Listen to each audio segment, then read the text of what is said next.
Bonjour, bienvenue sur la chaîne traitante des équations de la mécanique quantique. L'objectif de cette courte vidéo est de vous présenter la notion de quanta, terme regroupant les particules et les antiparticules. Avant de visionner cette vidéo, il est préférable de regarder ma vidéo sur le spin. Les particules sont classifiées en fonction des valeurs possibles de leur spin. Et en fonction du spin, les particules ont des comportements différents.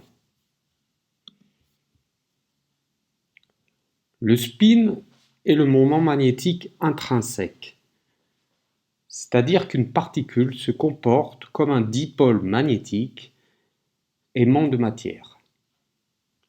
Comment est-ce possible, étant donné que l'électron est chargé négativement? La solution est donnée par la composition du vide quantique, qui contient une multitude de particules virtuelles ou antiparticules ou quanta virtuelles chargées positivement et négativement. Les particules virtuelles, plus et moins, se couplent pour former un dipôle virtuel.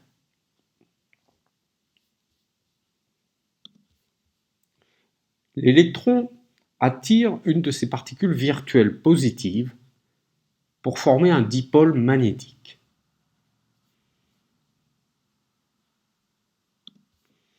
Lors de ce couplage, un photon est émis, qui se combine avec d'autres particules virtuelles.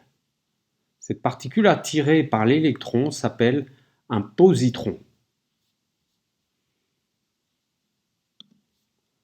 En se couplant, elle casse sa liaison avec un électron virtuel, quanta virtuel négatif, qui reçoit l'énergie du photon émis pour former un électron réel, un électron de matière. L'électron de matière, une fois couplé au positron, devient quant à lui un électron virtuel.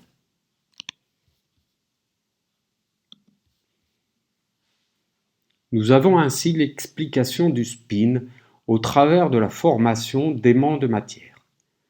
Nous avons aussi l'explication du saut quantique de l'électron.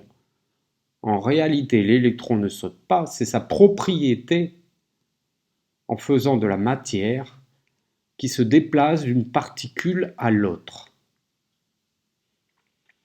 Les quantas ou particules virtuelles n'ont pas de masse. Grâce à l'équivalence masse-énergie formulée par Einstein, le quanta qui absorbe l'énergie du photon devient massif, et c'est la raison pour laquelle il se transforme en électron de matière. L'électron qui a cédé un photon cède en fait sa masse et se transforme en particule virtuelle.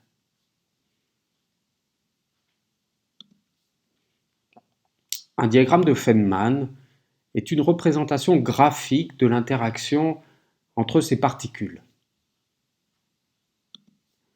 Voici comment sont schématisées les particules qui nous intéressent ici, c'est-à-dire l'électron, le positron et le photon.